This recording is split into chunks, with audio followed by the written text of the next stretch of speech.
Another mechanically robotic orientated dream now. My real self must be very magnetic in more ways than one, considering the metallic nature of the individuals and scenarios I seem to draw to myself. My adventure would begin amongst a squabbling group of individuals. I'm not sure why they were squabbling, at least initially. It just seemed squabbling was their preferred choice of activity, and they seemed to be doing so at some checkpoint or gateway or other. My impressions would add extra details to the world I was in, adding background information along with what I was able to determine visually. Seemed it was a dystopian, mechanical world of a kind. Most of whatever species this was had been mechanized, and the mechanized masses were out of control, rampant, and it surely was mayhem to behold. It would seem that, yes, everything had been robotized, but a few appeared to have a little more control than the others, as though the robotization process had gone awry at some stage and culminated in everybody being deranged, but a few had maintained at least enough of a more socially acceptable way of conduct that they were not a danger to each other. However, these few less afflicted were targeted for destruction by the demented bots. The robots on the run then had organized, located their own, what few of them had survived, and constructed areas of sanctitude, utilizing, it would seem, structures with checkpoints that had been made prior to this descent into robot hell. I could imagine a dystopian world where the controllers, much like today, had erected far greater and a more stringent Orwellian controlled system with checkpoints everywhere. A little like, in fact, the dream I had had previously, where everybody was robotized and there were dissidents of the system with their fake mechanical jaws, as the jaw pieces contained microchips that were scanned at these checkpoints. They had removed these and attempted to instill fake versions to fool the oppressive system. And in fact then, I would surmise this to be part 2 of that very dream, except everything had moved along time frame wise. Something had clearly gone wrong with the robotization then on a grand scale, maybe a computer virus, as the robots were all linked to a central computer, and as a result, the robots now were faulty, and a few wires short of a circuit board, you might say. Of the controllers, then, there was no sign, but what remained of their control grid and infrastructure was still intact, yet abandoned and disregarded by the demented robots. So it is these structures, now derelict, that the functioning robots assumed possession of, and reinforcing and bolstering the defences of them, establishing them as safe havens, including a few checkpoints. It is the checkpoints that those of the sane robots on the run from the others would head, as these were, by and large, serving as the entrances to these sanctuaries. So there I am, at this entrance, and yes, I am a robot too, of the less likely to bash your metal head in variety, and fighting through the frothing masses of ill-intended mechanicals. They were hunting the likes of me, yes, but weren't that efficient at it, very clumsy and awkward in their motion, and I was far smaller and more graceful in my mobility and poise. I ducked, weaved, and jumped my way through the mass of mean metal, and managed to get noticed by the checkpoint guards, and was allowed within, after a brief scan and vetting process to determine my authenticity as one of their own. Inside I go, and it is determined I carry something of value within my circuitry, some information or other. I am attached and wired up to a computer, and my metal forearms alter and mould into a different design, displaying little computer screens with digital information and data. Downloading this, it is revealed I am a carrier of vital information that may assist in the cause of what few of our unafflicted variety of robot remained. Seems this data was gleaned from controller computers just before what I may call the fall of the robots, and it contained information as to how to shut down all the robots, reboot them, and, in theory, bring an end to all this chaos. It's uncertain what would be our fate, but it was believed the reboot would reset every robot to its original parameters and correct all the flaws that this computer virus had exacted. Almost like a precautionary fallback reboot installed by the controllers. They may have recognized the possibility of this scenario, but failed to implement it in time.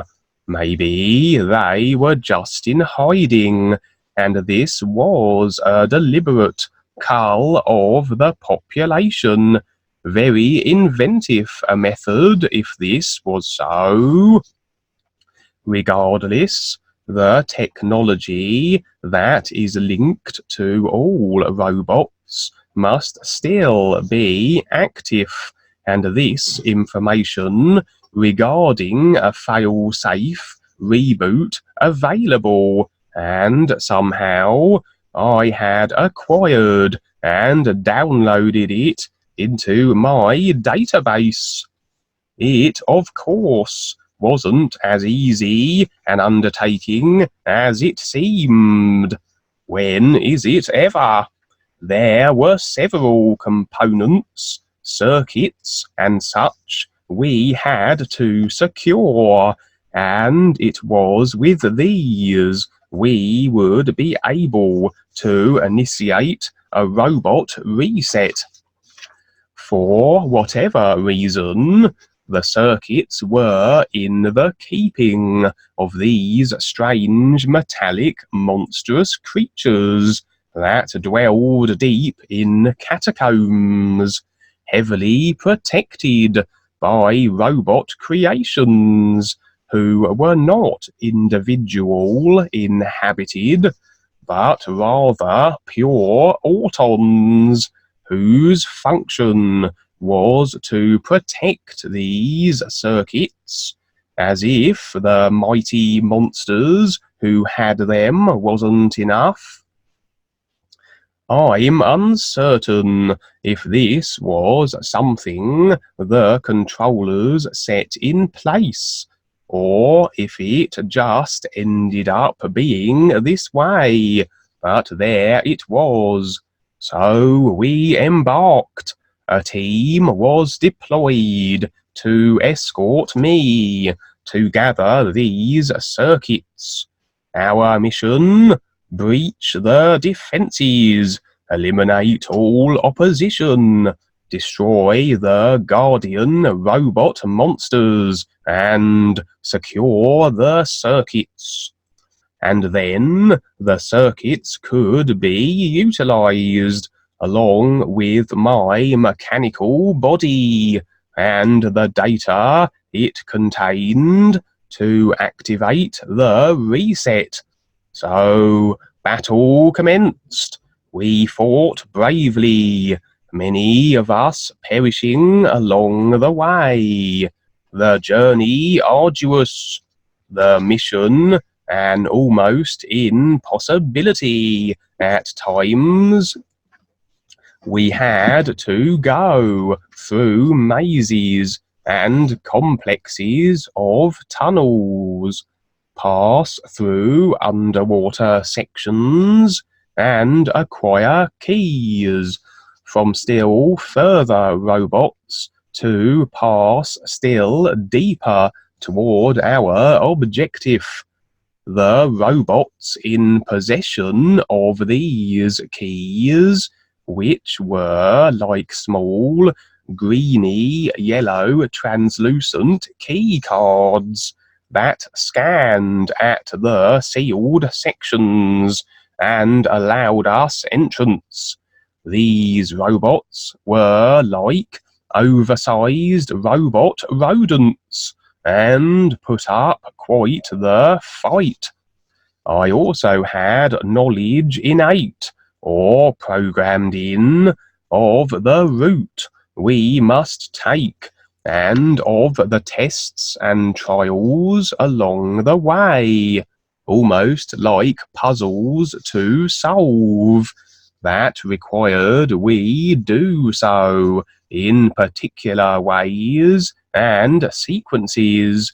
As an example, we had to flick a series of switches and levers in the correct sequence, or no further could we trespass. And the means by which we did this was stored in my computer database. I surely was a good robot to have around. We never succeeded in our quest. We failed, at a certain section, as one rather forward individual took it upon himself to assume command and the solving of one of these puzzles, despite my having the information at hand in my database. His unwelcome interference and interjection proved costly. Our way remained barred from us, and it appeared we could not make another attempt, at least at this time. This is where the dream concluded. So, with part one then of this dream about a month or so ago, this is probably the potential future of the human race, or another equally as unfortunate species or dimensional version of Earth. The rigid robotic vehicles, the destiny of a species choosing to agree and be programmed with the demise of the planet, the constricting and limiting state of self-conviction, and made more so in this era of control and awareness constriction.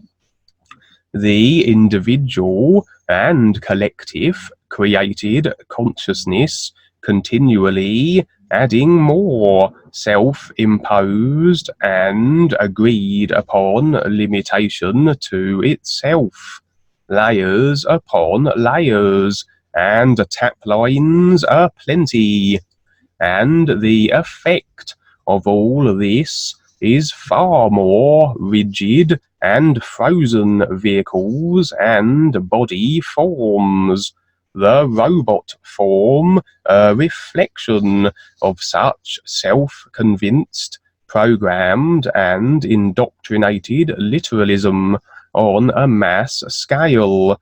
And in this dream, Robot Hell Part 2, things had continued to deteriorate still further along this degenerative path.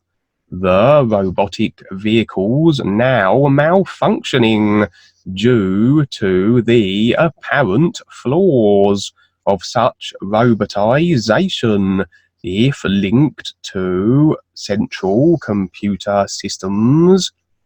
It was designed this way for the purposes of further control and the further suppression of awareness, and consequently has the effect of the diseased and malfunctioning world featuring in this dream.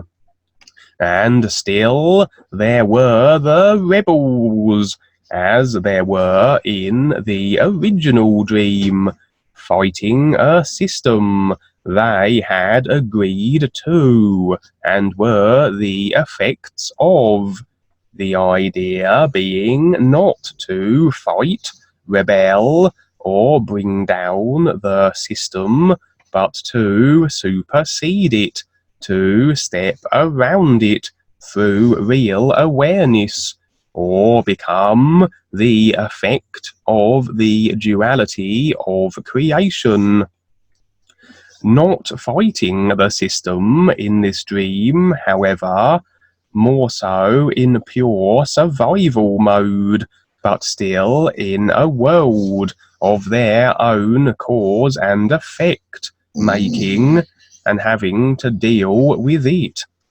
It seems that despite how bad things get, life and the ears finds a way to reach certain individuals, locating those with a little risk-taking courage and encouraging those qualities within them, that through awareness they can better survive in creation, wherever they may find themselves.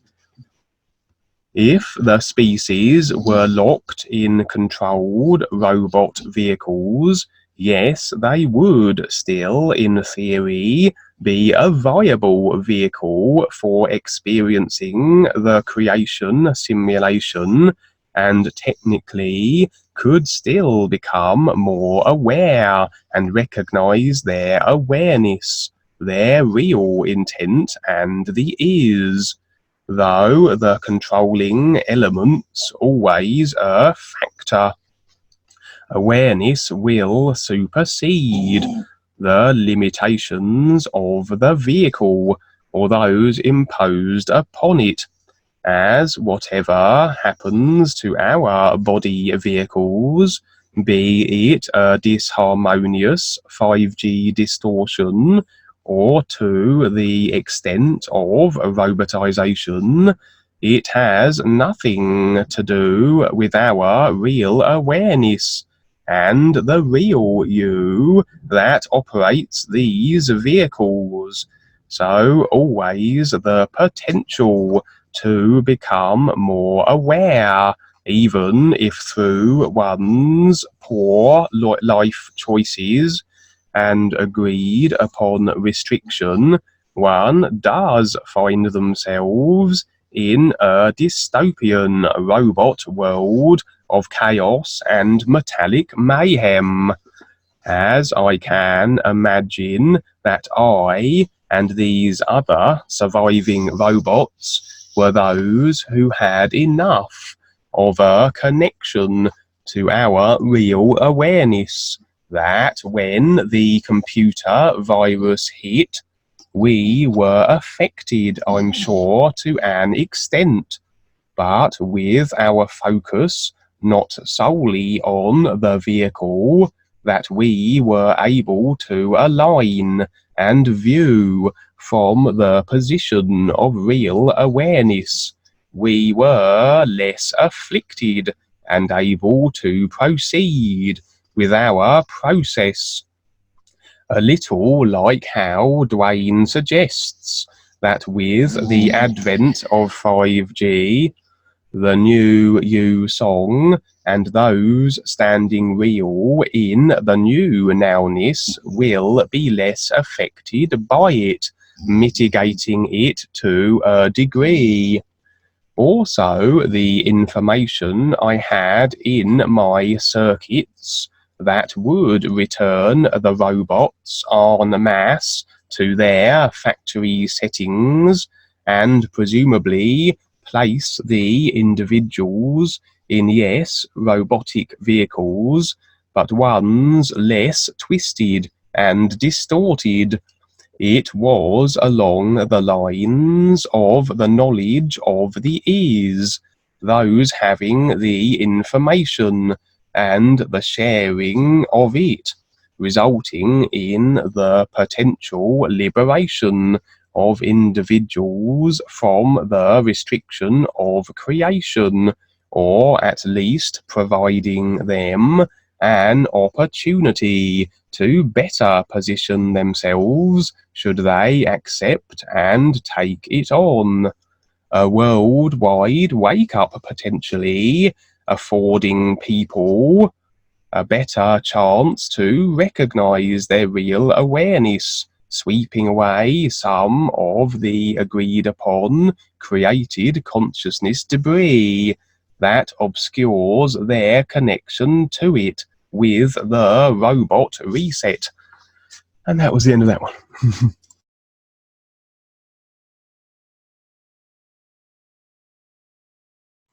That's the longest movie yet, Kevin.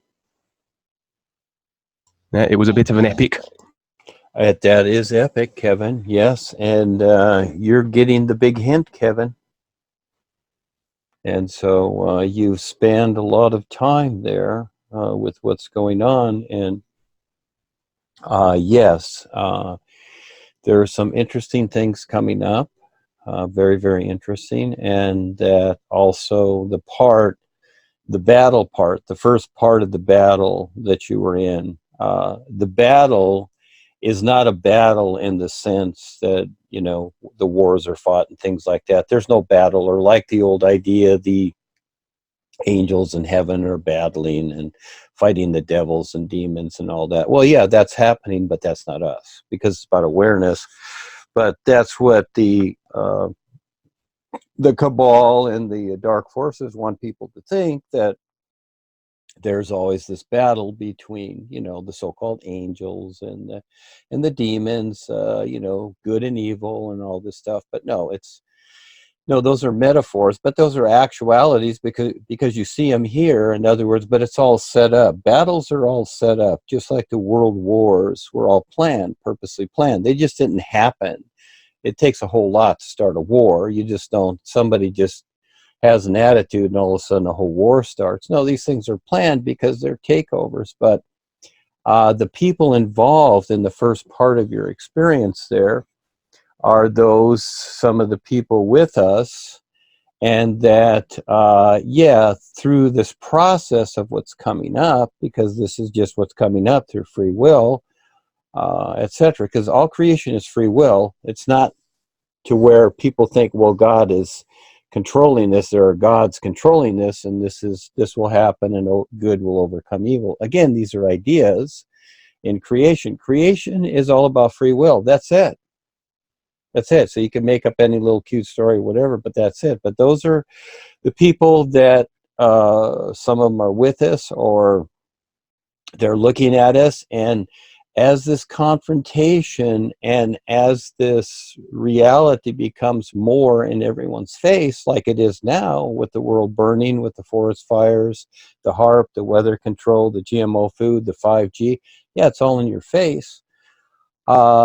You know, have had people say, oh, gee, I'm questioning this. Is this hocus pocus or whatever? Yeah, we got a lot of people like that. Well, again, see, it's about recognition.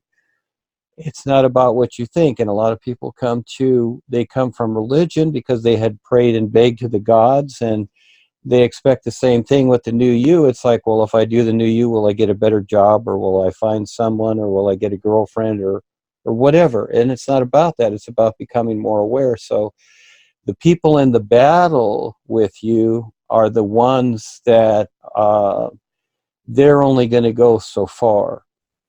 And I've seen it so many times. This is what I told Ava in the beginning. I said, you watch, the people that you don't think will leave, those are the ones that will leave. And so it has become so more than evident in the 6 years, because I've seen it all my life here, and I've watched this come and go, and I've watched the attitudes. And yeah, a lot of people, and I'm giving the hints, a lot of people, yeah, they can mentally grasp what is being said, but they really don't see the reality of it, because that's huge. And they can have experiences, they can have all kinds of things, and even with the boys, etc., but it doesn't mean they see it. And so this becomes very interesting, because life is what it is. It's not what you decide, not what you think, what you're convinced about. It is what it is. So you are actually seeing the possibility of things coming up. I already know this, and you were given the script to let people know, to give them the hint, Kevin. It came through you, you might say. And so there's more to the story. And it's interesting too, just like in a movie, all of a sudden you get so far, but then, aha, there's the bad guy there. You can't cross. All of a sudden, somebody that was possibly entrusted all of a sudden has an attitude, you see, and that's in the story too. Okay, so again, it's very, very interesting. And so I've gone through many scenarios myself, and these are heads up, but what you just laid out there is a huge hint that's already in process. But let's see who figures it out and sees it. So yeah, thank you, Kevin. That was great. Thank you. And so again, that's the biggest one so far. So you're going to have to do a lot to top that one.